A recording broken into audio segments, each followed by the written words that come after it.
The Overlord's Teachings, Earl 4, the virtue of strategic ruthlessness. Mercy is a seasoning, not the meal. Used sparingly, it enhances power. Used too often, it spoils the dish.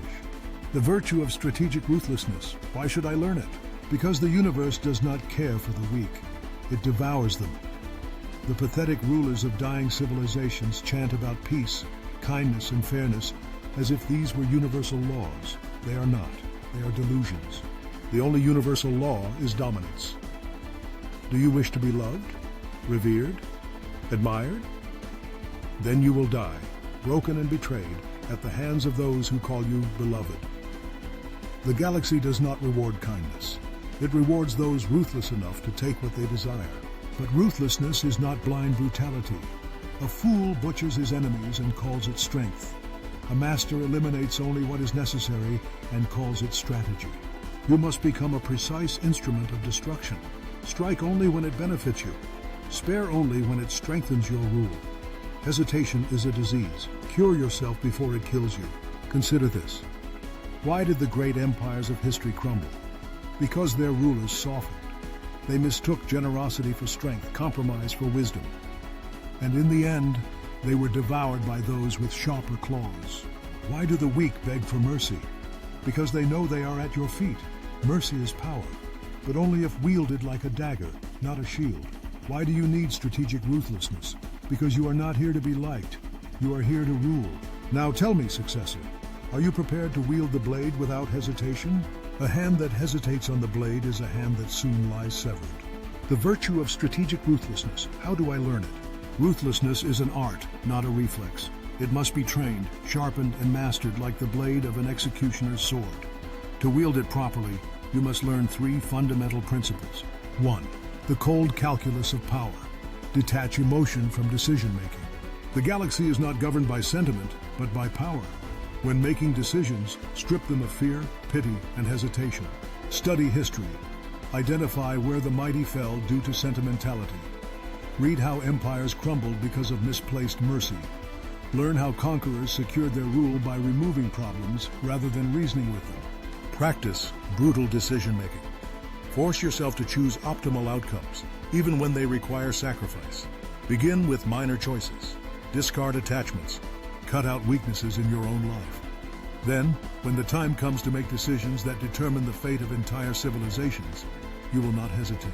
Master probability and game theory.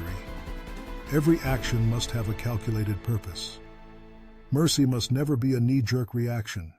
It must be a strategic move, executed only when it guarantees loyalty or strengthens your position. 2. The precision of the scalpel. Eliminate with purpose, not rage. Weak leaders exterminate entire populations in fits of anger. Masterful rulers prune rather than burn. Refine your ability to recognize threats. Not every enemy needs to be obliterated. Some should be turned into pawns, others into symbols of your dominance. Only the truly irredeemable should be erased from existence. Study psychological warfare. Learn how to break spirits without lifting a finger. Subjugation is preferable to eradication. An enemy forced to serve you is a resource.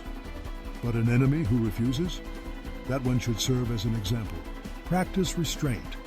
The ability to hold back is just as vital as the ability to strike.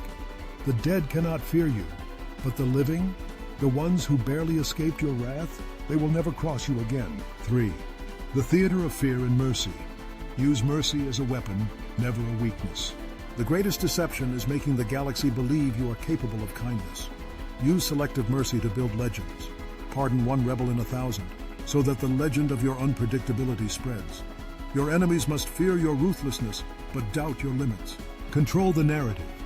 Every act of destruction must be framed as a necessity, a divine judgment, or an unfortunate consequence of your enemy's own failures. Those who oppose you must believe that they forced your hand. Never forgive truly dangerous threats. The moment an enemy knows you might spare them, they will plan your demise. The most effective show of strength? Let one person live to tell the tale, but only after they have witnessed the obliteration of everything they love. A true overlord does not simply kill or spare, they manipulate the perception of both. You must become a force of nature, an entity beyond morality. If done correctly, your enemies will dread your wrath but pray for your mercy, never realizing that both are weapons in your hands. Now, my would-be successor, are you prepared to learn the final step? The blade that eliminates a rival also sharpens your rule. The virtue of strategic ruthlessness. How do I apply it to my benefit? You now understand why strategic ruthlessness is essential and how to develop it. But theory alone will not cement your rule over the galaxy. You must apply it masterfully to crush opposition, cement fear, and solidify absolute control. To wield ruthlessness effectively, you must execute these tactics with precision. 1. Cull the disloyal before they strike. Every empire crumbles from within before it falls from without. The most dangerous enemies are not across the battlefield, but standing in your court, smiling at you, swearing loyalty while sharpening their daggers. Implement controlled purges. Do not wait for betrayal. Every so often remove a high-ranking official on suspicion alone, whether guilty or not. This keeps everyone beneath you paranoid, obedient, and constantly proving their loyalty. Turn paranoia into control. Spread false rumors of betrayal among your own ranks. Watch who panics. Those who run were always going to run. Destroy not just traitors, but their legacies. Do not merely execute a rebel. Erase their family's wealth. Strip their name from records. Turn their supporters into exiles. History will not remember them. It will only remember their punishment. 2. Use spectacle to burn fear into the galaxy. A ruler who is feared can sleep soundly. A ruler who is loved is one speech away from a coup. Make examples of rebellion. If a planet rises against you, do not merely crush it. Turn it into a warning. Leave ruins where cities once stood. Let survivors live only to tell of your wrath. The next system, considering defiance, will surrender before the first shot is fired. Orchestrate strategic mercy. If you slaughter all opposition without exception, you become predictable. Occasionally spare someone, publicly, so others believe they might earn mercy. It makes them compliant, hopeful, easier to manipulate. Master the art of accidents. Assassinations are loud. Unfortunate tragedies are more effective. A leader's shuttle mysteriously malfunctions. A rival general contracts an untreatable illness. Power must be absolute, but the method of control should be invisible. 3. Play the long game. Eliminate future threats before they form. A fool removes enemies when they arise. A mastermind ensures they never arise at all. Control education and information. People who know nothing of revolution cannot start one. Shape history. Rewrite events. Let your enemy's crimes become worse with every retelling. The future must only know you as a necessary force of order. Seed division among your rivals.